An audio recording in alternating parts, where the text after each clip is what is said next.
yashirin infeksiyalar yoki erkaklarda, ayollarda bo'ladigan jinsiy yo'llarda yoki siydik yo'llarida mavjud bo'lgan, ba'zan hech qanaqa belgilar bermaydigan, ba'zan bepushtlikkacha olib keladigan yoki siydik chiqarish kanalining torayib qolib, uni operatsiya yo'li bilan kengaytirishgacha boradigan infeksiyalar haqida qisqacha ma'lumot berib o'tamiz. Shunaqa infeksiyalar borki, bular faqat jinsiy yo'llar bilan yuqadi va bu jinsiy yo'llar bilan yuqqan paytida ba'zan kasallangan kishi bu kasalligini borligini o'zida bilmaydi va ko'pincha o'zini sog'lomman deb hisoblaydi. Ba'zan immunitet tushib ketgan paytida bu kasallik yuzaga kelib qolishi mumkin.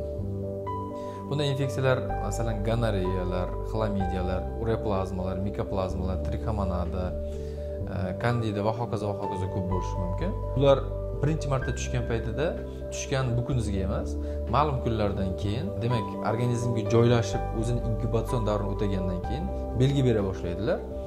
Ko'pincha bu kasalliklar belgisi siydik yo'llarida ajraladigan ajralmalar, har xil rangga va hidga ega bo'lgan ajralmalar yuzaga keltiradi va bu ajralmalar o'sha kasallikning ilk simptomi hisoblanadi. Bundan tashqari achishli siyishlar, og'riqli siyishlar, tez-tez siyishlar, siyganda ba'zi shunaqa bo'ladiki, o'sha siydik chiqarish kanali ichkarida ba'zan bemorlar aytadi, ichkaridan yonyapti deb keladi.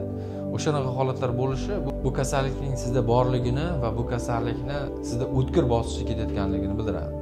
Ko'pincha bu kasalliklar o'tkir bosishdan surunkali bosishlarga o'tib qolsa, bemorlarda sekinlik bilan ketadigan, uncha bildirmaydigan simptomlar kechadi va bu holat odamga bu normada bo'lishi mumkin bo'lgan holat deb hisoblab qoladi. Ba'zilar o'zlarini sog'lomman deb hisoblaydilar.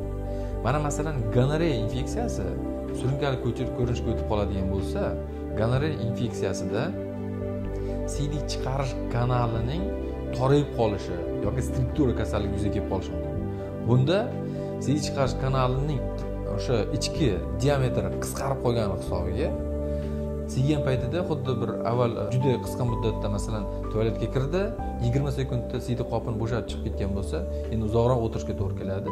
Xuddi bir shpritsda ignasini qo'yganingizda qanaqangi otsa, napor bilan o'shanaqa otadigan holatlargacha yuzaga kelib qolishi mumkin. Shu sababli agar baryerli kontratsepsiya vositalari yoki prezervativ foydalanmasdan jinsiy aloqalar bo'lgan bo'lsa, albatta 1 yilda bir yoki 6 oyda bir o'zingizni sog'lom deb hisoblaganingiz taqdirda ham o'sha yashirin infeksiyalarga analiz topshirib qo'yishingiz kerak deb hisoblaymiz. Umuman jahon venerologlar, urologlar tavsiyasiga ko'ra bittadan ortiq jinsiy partnerga ega bo'lgan kishilar 1 yilda 1 marta, 2 marta o'sha analizlarni topshirib qo'yishlari shart.